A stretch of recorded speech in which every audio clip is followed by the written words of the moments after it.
Well,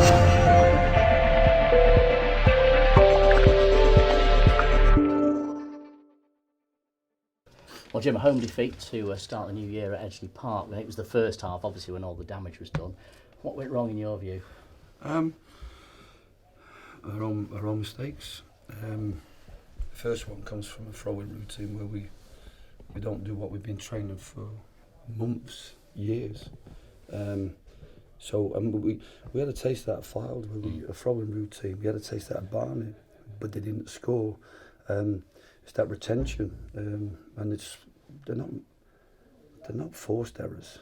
I'm not going to comment on the goals and whether people could have done better, defended better. I'm sure, of course, they could have.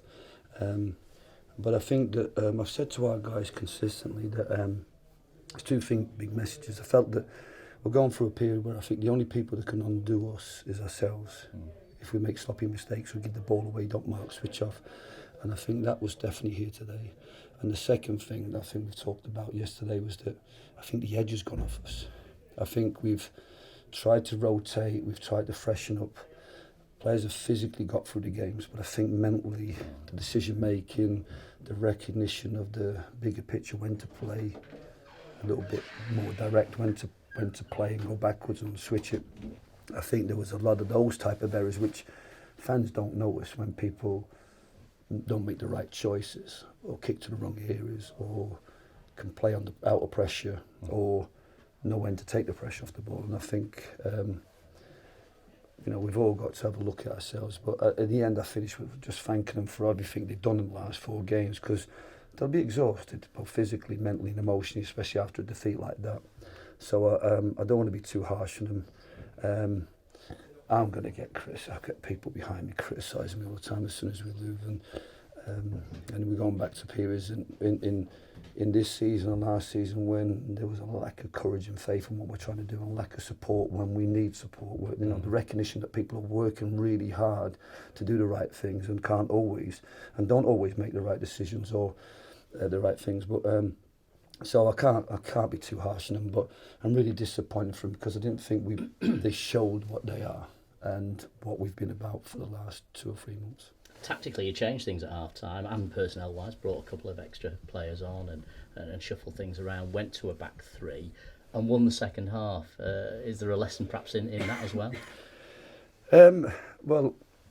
We didn't. The tactical side of it seemed a little bit more straightforward. I think that we worked on things yesterday, and I think that sometimes players are creatures of habit. And when you ask them to do something slightly different that might cause different problems, they, under pressure or in the heat of a game, they just resort to what they do. Whether that be a set play. If you change a set play, you see players doing it once or forgetting about it. And I think that the major difference in the game was probably that whatever you want to call it, 3-5-2, they had 2 up against us, gave them a platform to bring our players into the game and cause problems for our back 4.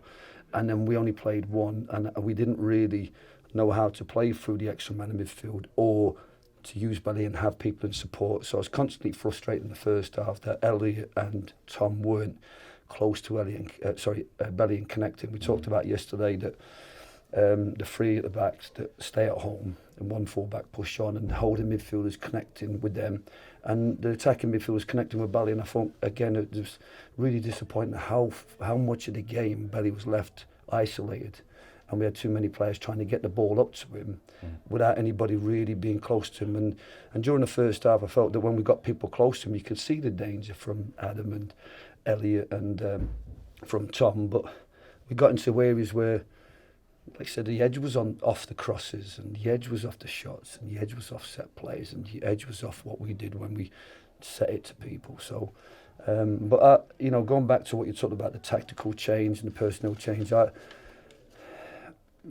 didn't just want to squad rotate when we played Fylde. I felt that there's been a couple of issues with the fullbacks and their strength in defensive situations, the strength when people go direct or overload them.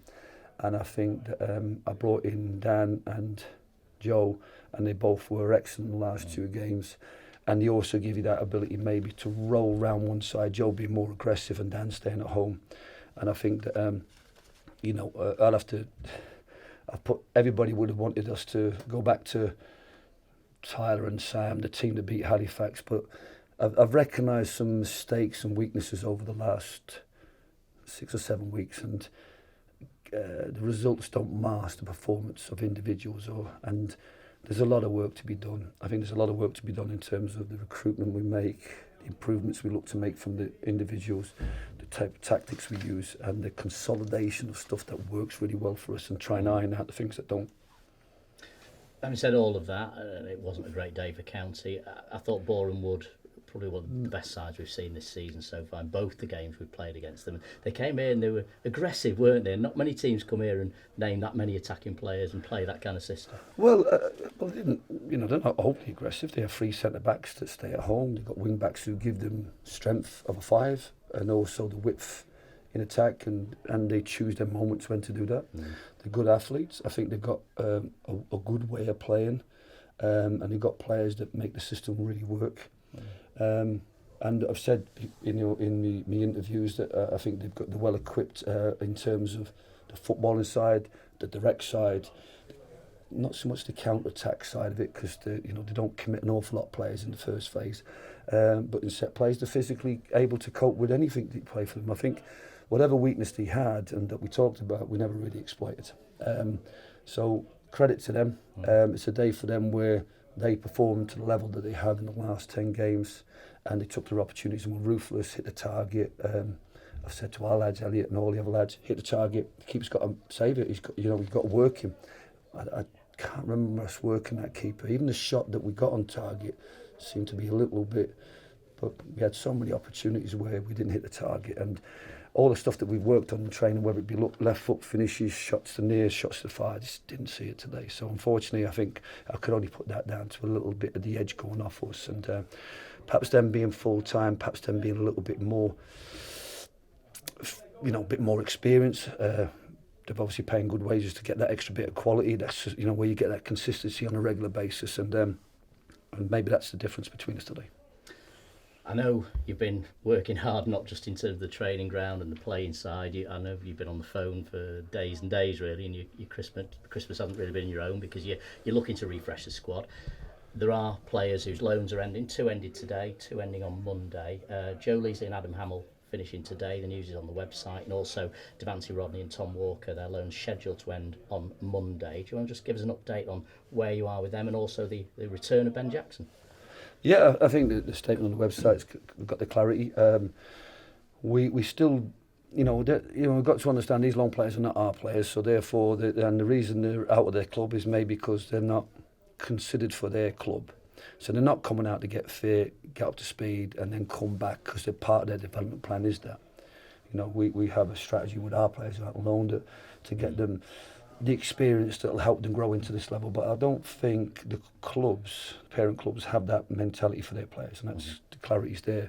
So the issue then for us is really about other clubs that are going to provide a better opportunity for those guys, or to get them out of their parent club, offer them football, maybe a new opportunity to go and establish themselves at this level or next level.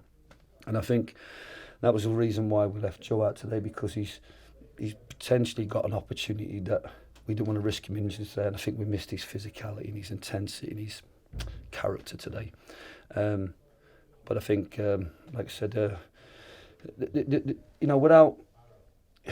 I think the biggest problem we've had over this period, and as this building, is that I've been conscious of our weaknesses and how this is going to be very difficult to sustain.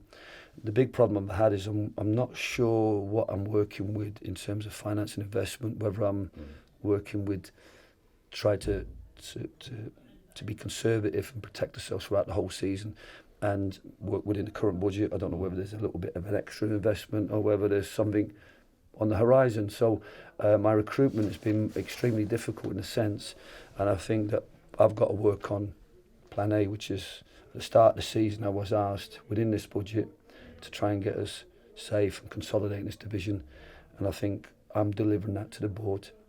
I think I'm not saying 45 points would be enough, but I think that the group that we have and the 1 or 2 players that we're bringing to add to that, I think are going to get that position for us. I think some pundits have probably said I was playing a clever game, mind game, and saying that we'll not be up there, that we're looking for consolidation. the only way that we'll continue our progress and to keep being competitive, I think, is to grow. And I think that we will grow and we will come back again and be better than that. But I think if we're really going to compete with teams like Boreham and the Solihull Moors and all those teams, that a sustained work and sustained investment and keep growing until we can compete with them in periods like this where it's really difficult to be as to get that quality out of our players over a long 4 games in 11 days. And so I'm just really pleased that we've got through this period with everybody fit. We've got an empty week and all of our players are now in a position where they're fit going into the next week, because the squad could be thinned out a bit and we need now to get through the FA Trophy in this month and protect ourselves against that period of leanness. Part of that will be regrouping ourselves, but part of that will be adding players. But at the moment, we thank Joe and Adam for the services. We'd all like to see Tom and Devante continue here unless something special happens for them. And we just got to make sure that but the main thing is really we've got to give a lot of credit to our players throughout 2019, throughout this fall. It's been, people have been concerned about the 1 or 2 players we lost and how important they were, whether that be Danny Lloyd, Lewis Montrose, Jimmy Ball, all the other players, Jason Oswell and Matty Warburton, and so many players have come and everybody thinks we're weaker for that. And I have to give tremendous credit to our staff and our players for the growth that they've made and making us look like we haven't missed them. And what we have now is a challenge to make sure that if we don't have these players, we don't miss them. And just on Ben Jackson, I know he's here today, saw him watching the game. It's a no-brainer really with Ben, isn't it? I know Huddersfield think really highly of him. They think he's one for the future, and he's done well for County in the early part of the season as well. Yeah, as I mentioned before, about clubs having development plans for players, I think he's done really well. I think probably ahead of schedule, and where we had a little stint in the National North, did really well. I think this was a real challenge for him at different stages, and I wish we could have helped him through some of those really tough periods, but the kid's shown a load of character come out of them and finished the previous long extremely well and strong, a capable part of the 11, very capable part of the 16. I think there's an opening in the team now should 1 or 2 players leave to stamp an authority and regain one of those positions on the left side. And, again, we are helping Huddersfield and Ben Jackson with their development for their club and for their player, but I think as we did in the year that we got promoted, you're going to get some players where you help the development like Stephen Gleeson, and there's other players who are not wanted like Jamie Smith and Conrad Logans, and you kind of we've got to use those players sensibly to support what we're doing. We don't bring an awful lot of loans in, but I think last season we used 2 or 3 really well, and we'd like to have secured them. We did with Elliott, and I think this year we want to use the loan market really well to support and complement what we're doing, and I think Ben Jackson will certainly do that. You've got a fortnight off from the league now, but you're still a busy man because you've got the Cheshire Senior Cup Wednesday, and then of course that trip to Dorking on Saturday, and they'd had an unbelievable end to 2019. I think they won 7 out of 7 to go second. I know they've lost a couple since then, but it's not really a walk in the park at Dorking, is it? They're a strong national south side. Yeah, well, like I said, they're very well equipped in what they do. They play a very similar system to Boreham Wood in terms of the 3 centre backs, and they know how to mix it up with direct play and thing. And the challenge is for us to be able to impose our shape on them. So we've got to work out. I think that I'm pleased that everybody's fit. We've got a week to work on it. Cheshire Senior Cup, wow. On a Wednesday night game, and they'd term it a first team fixture. Yeah. A Wednesday night before you're travelling on a Friday for a big FA Trophy game. So, like I said, we'll have to fulfil that fixture. It's on the same day as the under-19s play a game. So, but we have to be respectful to the competition. But the fact they call it first team fixture doesn't allow you to bring your loans back and play in it. So we may have to bring 1 or 2 players back where that type of game will be of benefit to them, and to consolidate the group, because we'll need 18 for Dorking.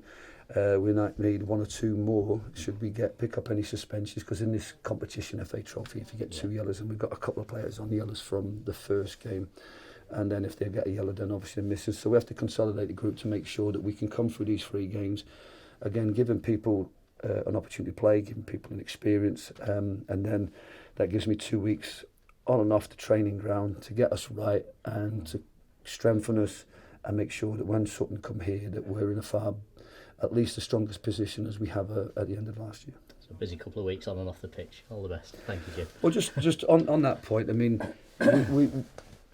we had some difficult moments in the game today, and I can appreciate that some of our fans. There's always going to be the odd one who's behind me, never happy, but I think what's been really impressive about our fans over this last year is that the tremendous support they get when we're winning, the tremendous support they get when they see the type of football we can play, but the tremendous support we get and respect we get for when it doesn't quite work. And I can only thank them and wish everybody that has that same courage and faith as I have a Happy New Year. That's really well said. Thank you, Jim. Cheers.